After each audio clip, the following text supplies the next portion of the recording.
Pelatih Persebaya Surabaya Paul Munster dikabarkan sudah deal dengan Bayangkara FC.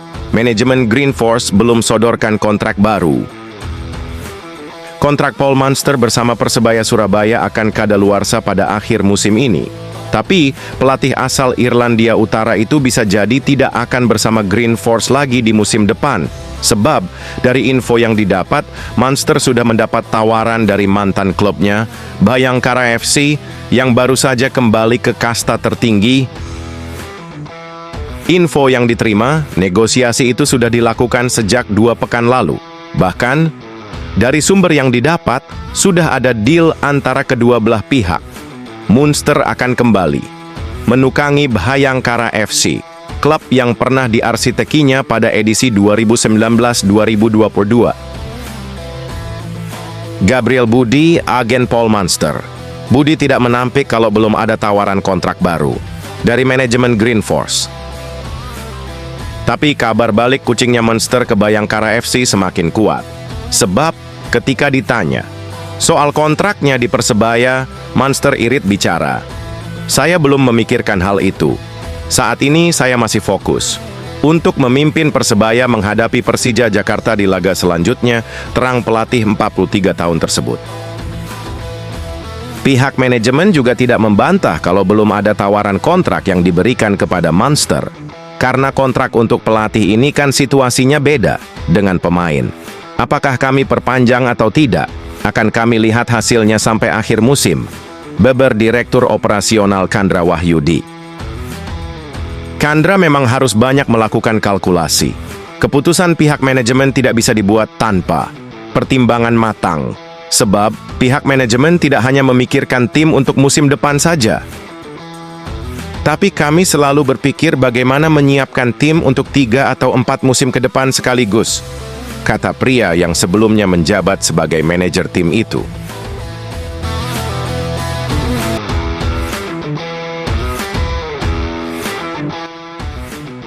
Shin Tae-yong bantah rumor akan melatih Persebaya Surabaya.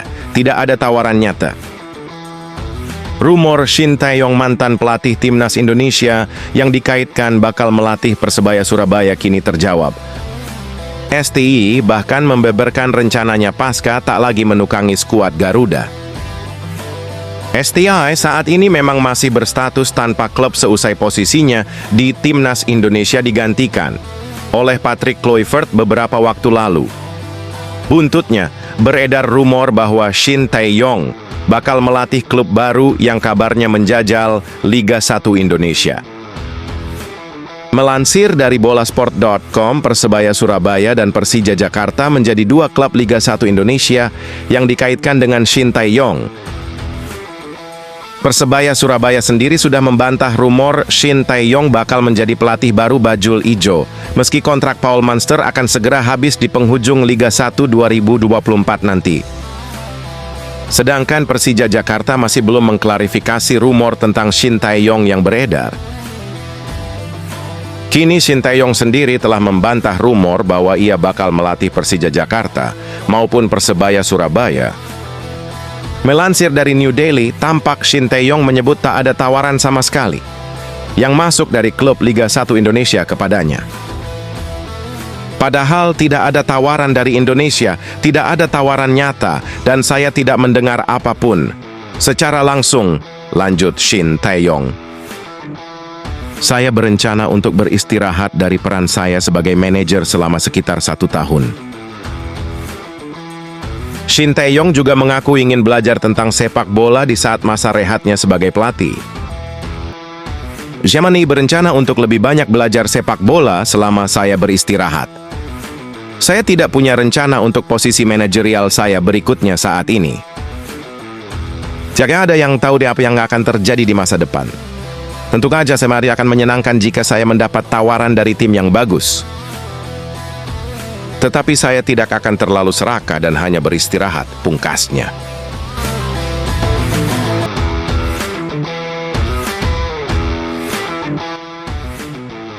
Francisco Rivera dan Dejan Tumbas absen saat Persebaya hadapi Persija. Siapa opsi pengganti?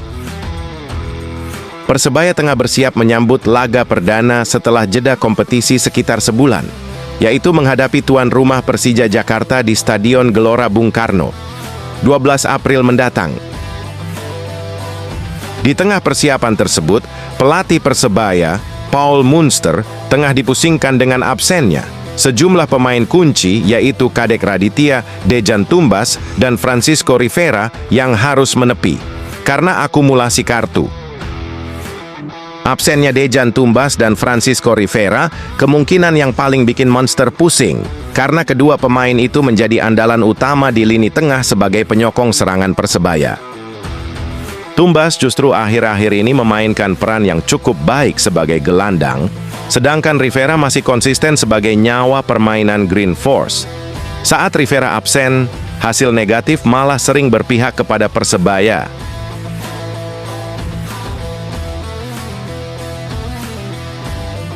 Dengan absennya kedua pemain tersebut, siapa kira-kira opsi pemain yang bisa menggantikan mereka? Beruntung, stok gelandang Green Force musim ini cukup banyak, sehingga Munster memiliki sejumlah opsi. Jika menilik dari formasi yang digunakan oleh Munster saat menjamu PSIS atau laga terakhir, sebelum jeda libur Idul Fitri, maka ia kemungkinan akan menerapkan formasi 4-2-3-1. Tumbas dan Rivera kala itu turut mengisi 5 slot lapangan tengah. Maka dari itu, saat menghadapi Persija mendatang, Mohamed Rashid dan Gilson Costa kemungkinan akan mengisi 2 posisi yang ditinggalkan mereka. Rashid kemungkinan akan menjadi gelandang bertahan berduet dengan Tony Firmansyah, sedangkan Gilson Costa akan menjadi gelandang serang untuk menggantikan Rivera. Di sisi lain, jika Malik Rizaldi sudah bugar dan sembuh dari cedera, maka ia bisa menjadi opsi tambahan di sektor penyerang. Malik bisa diplot sebagai striker jika Rizky Dwi Pangestu masih kesulitan menciptakan gol bagi timnya. Atau bisa juga Flavio Silva didorong ke depan sebagai target man dan Malik ditempatkan di sayap kanan. Malik memang bisa menjadi kartu AS bagi Munster untuk membobol gawang Persija.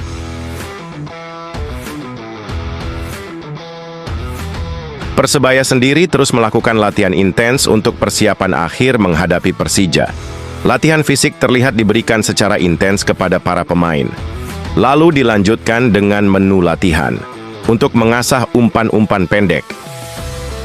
Para pemain juga diberi latihan syuting. Saat latihan rondo dan syuting, para pemain terlihat lebih ceria dan rileks daripada saat latihan fisik yang cenderung lebih tegang dan serius.